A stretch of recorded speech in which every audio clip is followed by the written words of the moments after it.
Everyone makes yellow garri, but not everyone makes it this way. My method has a little twist that changes everything: the color, aroma, and even the taste. Stay with me and I will show you exactly how I do it. We started with fresh cassava. Once we brought it to, the first thing was peeling. You have to carefully remove the thick brown skin to reveal the real clean white flesh inside, okay? After peeling, the next most important step is washing. Cassava must be washed thoroughly, not just for hygiene but to make sure all dirt, sand and peel remnants are removed. Next, we took the peeled cassava to ground. Grounding breaks it down into a smooth wet paste. This stage is crucial because if the cassava isn't properly ground, the texture of your garri won't come out right.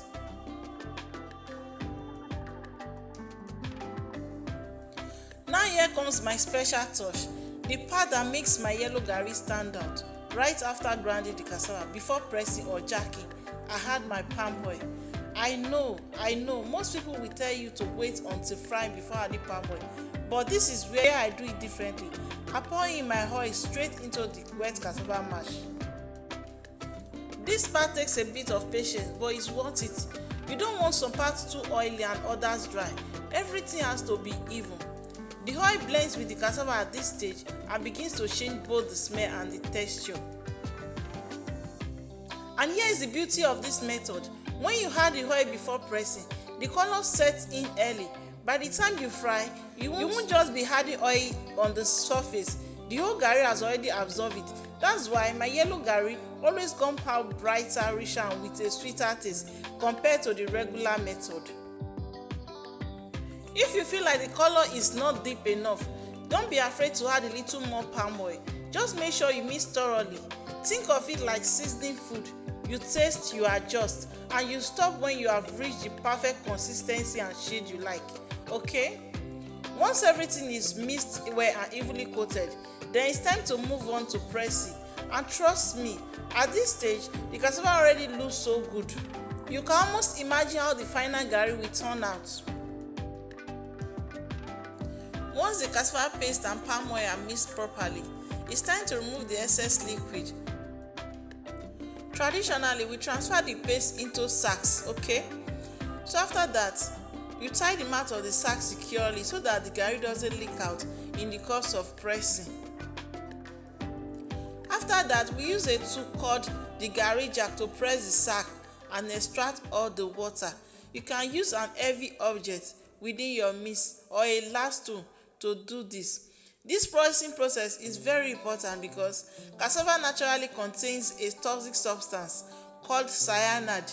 By pressing and fermenting, we remove the liquid and make the cassava safe to eat. And here is another thing you should note.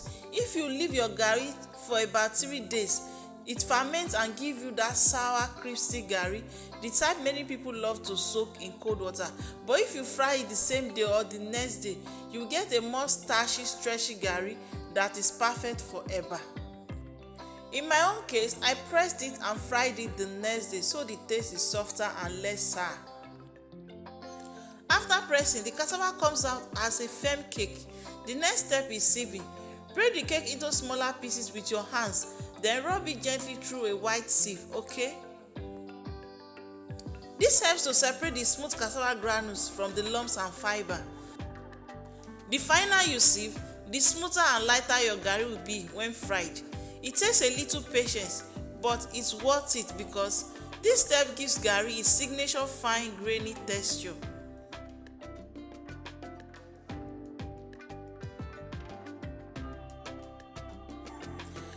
Now comes the most exciting part, frying the garri.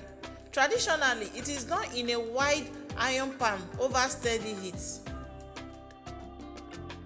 The key here is to stir continuously so that the garri doesn't burn and it cooks evenly. As the mash heats up, it gradually transforms into dry golden yellow grains. This process requires patience and skill, okay? Too much heat and it will burn. Too little heat, it won't dry properly.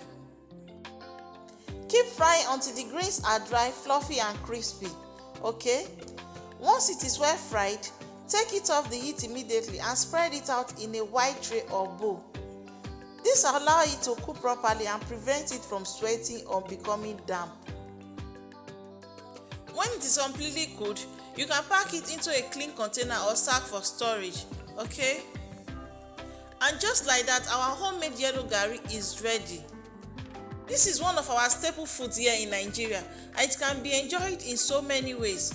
Soaked with water, sugar and groundnut, or served with delicious soups. Okay, if you found this video helpful, please give it a thumbs up, subscribe and share it with someone who loves to learn.